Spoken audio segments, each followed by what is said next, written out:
Making your presence felt in a meeting is pretty easy. What it is a combination of a number of specific, although small things that make the difference. If you don't believe me, then try these top tips and also observe what other people are doing, people who you consider to have presence and influence in different meetings, and watch and see what they do. Here goes. First of all, when you arrive at a meeting, walk in confidently, meet people's eyes, connect with them, and go and say hello to the people you know. Shake their hand if it's appropriate.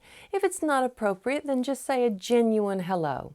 Also make a point to go and introduce yourself and meet people that you don't already know. Put them at ease. This sort of approach helps you to make your presence felt in a really positive way immediately.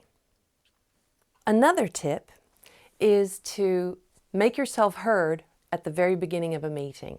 Now, you may not be the one running the meeting, but you can make a suggestion about process, or you can check an item on the agenda, or you can simply say, "Chairman, I'm interested in covering this particular aspect. I hope we have enough time to do that today." Whatever it is, by putting your stamp on the first few minutes of a meeting, this will give you, research has found, more influence over the rest. It's always really good to sit up straight in meetings.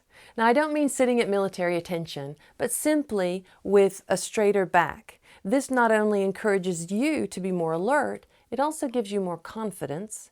If you get a difficult question, it will make you more resourceful, and height confers authority. So subconsciously, the impact on other people is beneficial for you and your presence. Many people tell me that they sometimes have difficulty in being heard in meetings. This can be for one of a few different reasons.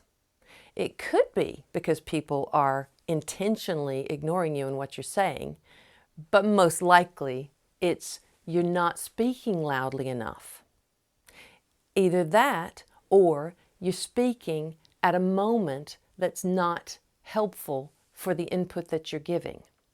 Sometimes people aren't speaking loudly enough because they don't realize that their volume is low. I would also recommend that you record yourself and listen to that recording, because it could be that you think you're speaking more loudly than you actually are. I've found that to be the case a number of times with people that I'm coaching.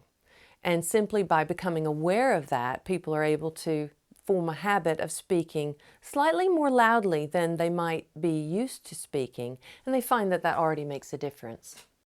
One other thing that people will benefit from being aware of is the need to speak clearly and concisely, and stop apologizing for your opinions before you even put them out there. Also, stop apologizing or making excuses for them after you've already said whatever it is you want to say. That takes away the impact from what it is that you've just said, and it undermines you and your presence and authority. So instead, speak clearly, concisely, and matter-of-factly, and then let the conversation roll. Another thing that's very useful in helping people to have more presence and impact in meetings is for them to be the one to sum up at the end. Just that 1-minute summary of what people have achieved, what they've talked about, and what they're going to do in the future to move things forward. Everybody will go away with a clearer idea of what they've actually done in that hour, and more confidence about what's going to be done next.